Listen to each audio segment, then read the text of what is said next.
So more about my 2008 Silverado 1500 5.3 DOD delete. This is a two-wheel drive, and it's got the LMG run-of-the-mill 5.3 with 110,000 miles on it. So the internet's full of different ideas. Everything was working on my DOD. The camshaft ended up looking really good.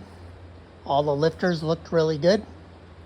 So if I wanted to do this really budget, I probably could have left that cam in there, bought 8 regular lifters, or maybe even 16 new lifters, probably at least buy 16 new lifters, put them in on top of that cam, leave the timing chain, it's fine, leave the oil pump, it's fine, except for one thing.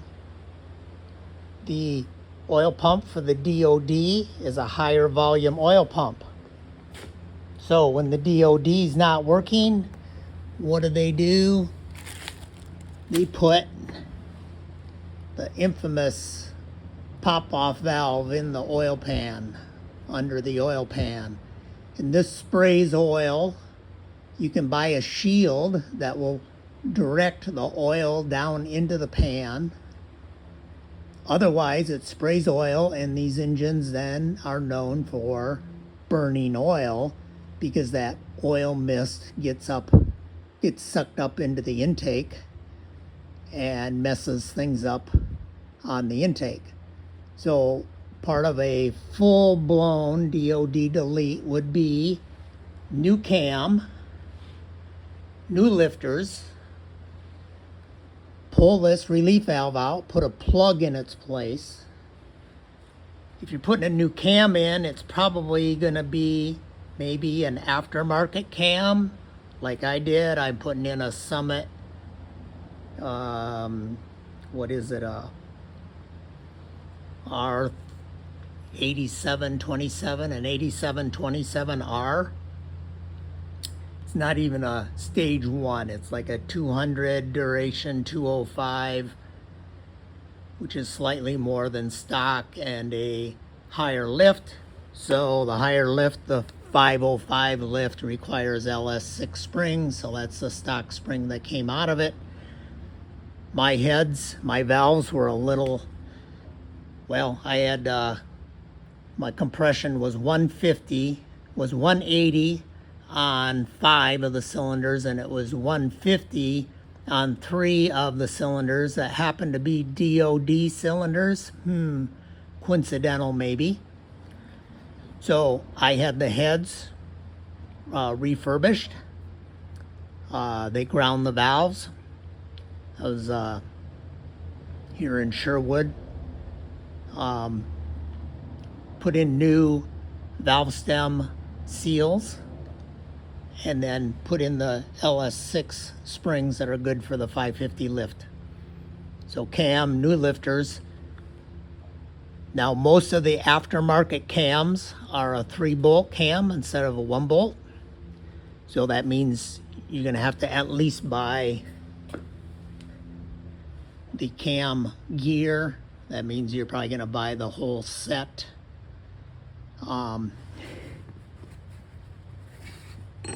It's going to take a little heat and a little persuasion to get that thing off the end of the crankshaft. And so new timing set. And that oil pump is a higher volume oil pump to run all this DOD stuff. So I put in a standard volume oil pump. Now this DOD lifter tray. This is the top of it. It's like a printed circuit board. It's got oil passages in it. It's got these, that's the gasket, and all these 1, 2, 3, 4 electric solenoids that feed through an electric plug. I guess if you reuse this, a couple ideas for plugging the holes. So this one has 1, 2, 3, 4, 5, 6, 7, 8 oil passages that feed the special DOD lifters. And these passages need to be plugged. There are a couple ways to do that, they say. One, you can buy a set of these plugs, but these plugs won't work with an aftermarket like a Gen 3 lifter valley cover plate because they have a little ridge. And for me, these weren't going to work anyway because the holes on mine are right at 0.319.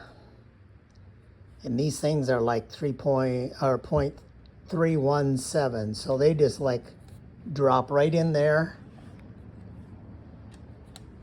And I don't know if they would seal off, maybe Loctite, you know, that's good for plugging the hole, would work.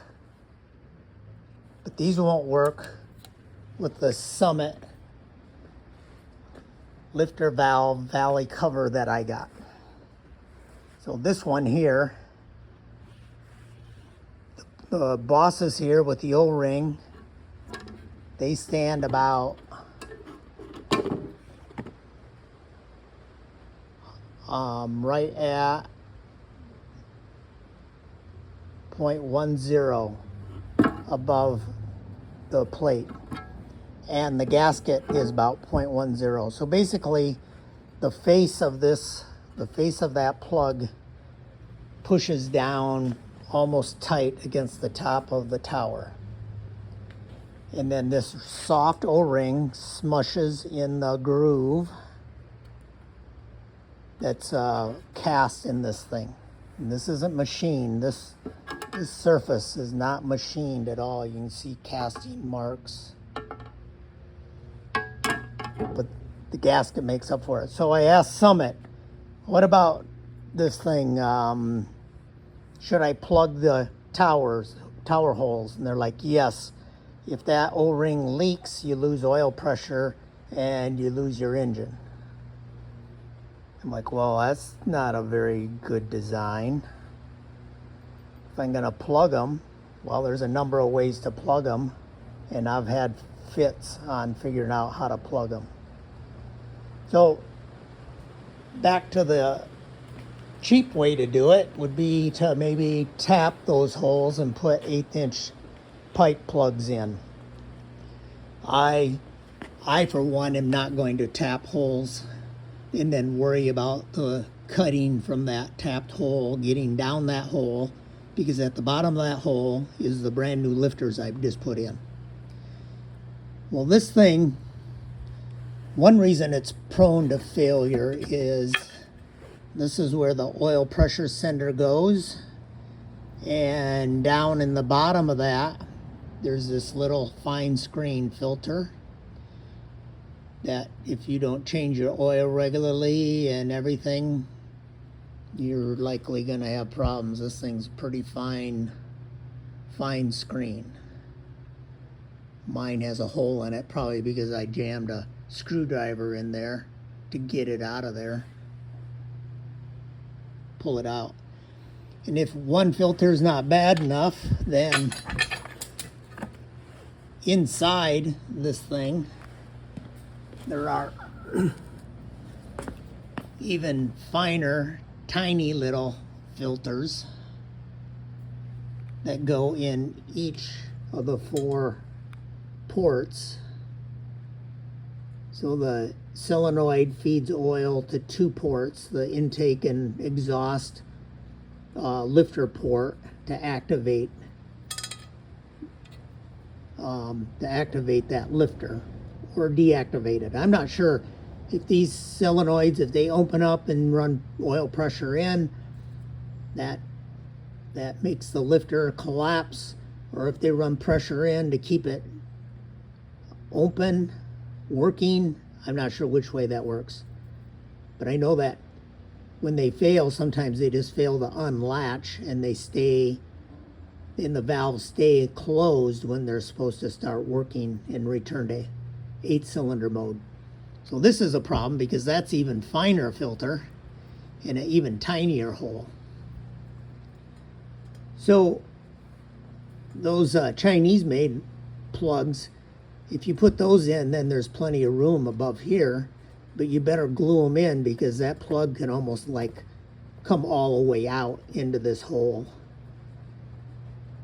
The other problem with this, using this thing, is that oil passage, this oil passage for all that, comes out the side of the pressure sensor probe tower. And so you got to plug off that hole in there. Oh, what's the name of the YouTube guy that you could like use these plugs, and I don't know, Craze Performance Repair YouTube site. Don't mind the rain, it's raining again here in Oregon. Has a lot about using the Valley, the original lifter Valley tray, and keeping your costs down. But you gotta plug the oil port coming in, and you gotta plug the ports going out. Okay, another way is to use the Timken A37 bearing. So I did that. I bought one of those bearings, cut it open. Well, those didn't work either. So the first one I put in, obviously that's not gonna work. The first bearing that I went and put in, where did I just put that thing down? Let me keep my magnet on this because I crapped when this happened. This bearing's like 3.18, and it went like straight to the bottom of the hole. Then when I went to pull it out, there's a little burr there because they machine off this, they deck this thing off after they drill this hole, and that leaves a little burr right there, and it didn't want to come out. So the Timken bearing, $17 worth of bearing. Oh, these plugs are like $17. That didn't work because my holes apparently are bigger than the average hole out there.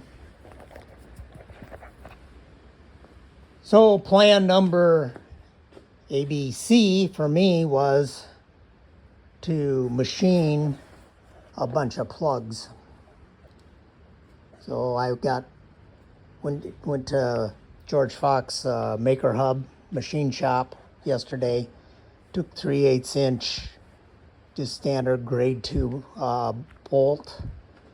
Because these I machined to about this one here is about 0.321, maybe 321 and a bit. I might, because some of these are obviously the drill bits. They drill all 8 of these at the same time, right?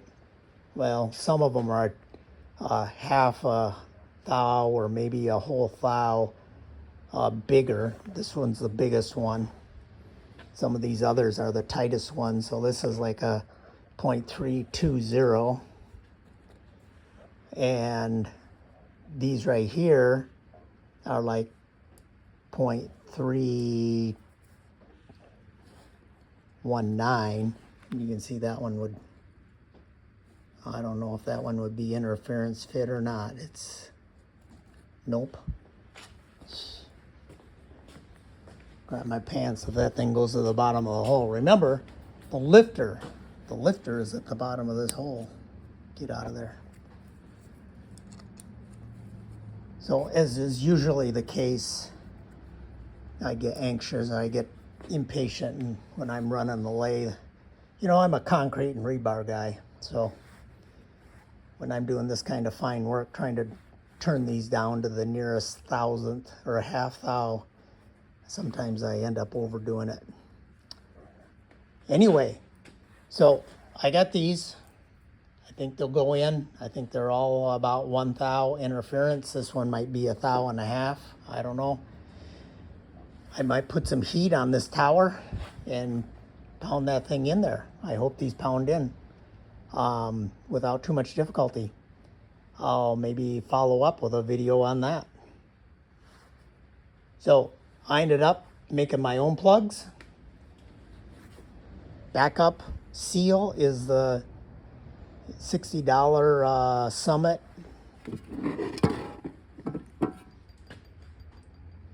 Valley lifter tray. Don't have to worry about plugging the side hole passage in the pressure sender tower. Everything else, reconditioned heads, the LS6 type valve springs from Summit, new oil pump, standard volume oil pump, plug where the oil relief valve goes in the under the pan, back there by the oil filter, new timing chain, and a Summit 8727R cam. Everything else stock. And over here, put a new Summit L&M torque converter in, along with the seal, torque converter seal, both of them, the O-ring seal and the main seal. Oh, and I put a L&M extra deep cast iron transmission pan, but I might have to be doing some modification on the crossover pipe to clear that pan. I was worried. Everybody says, oh, you gotta have a transmission cooler. Really? Well, this one has a transmission cooler down there, so it's tiny. It's only maybe 4 inches by 10 inches. I think I'm all set. Got to put this thing back together and get the engine back where it belongs. So the tightest one went in. It's at least a thou interference. Took a little more persuasion than the loosest one. That was probably only a half a thou. But they're, I Loctited these two. Now I don't know if that's, so that one's a little tighter. That one's not quite as tight. Pretty sure that one's not going to go to the bottom.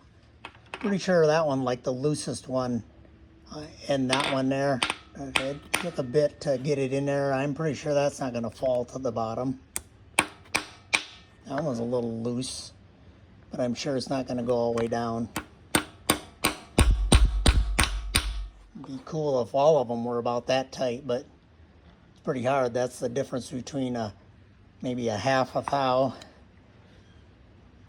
maybe a thou, and then this one over here that was tighter, maybe 1.5 thou interference. So I'm happy. I don't think they're going to fall to the bottom. We'll put my tray on and the next step on this.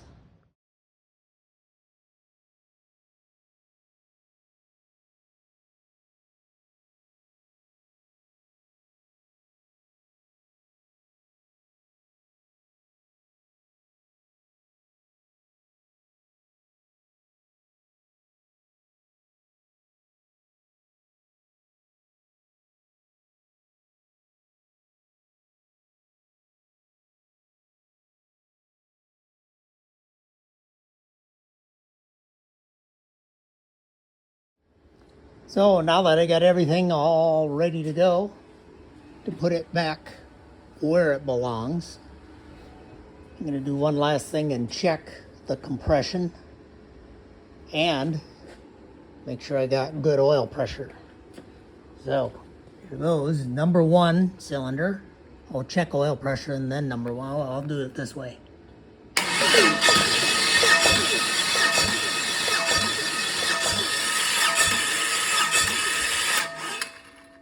So 210 on number 1.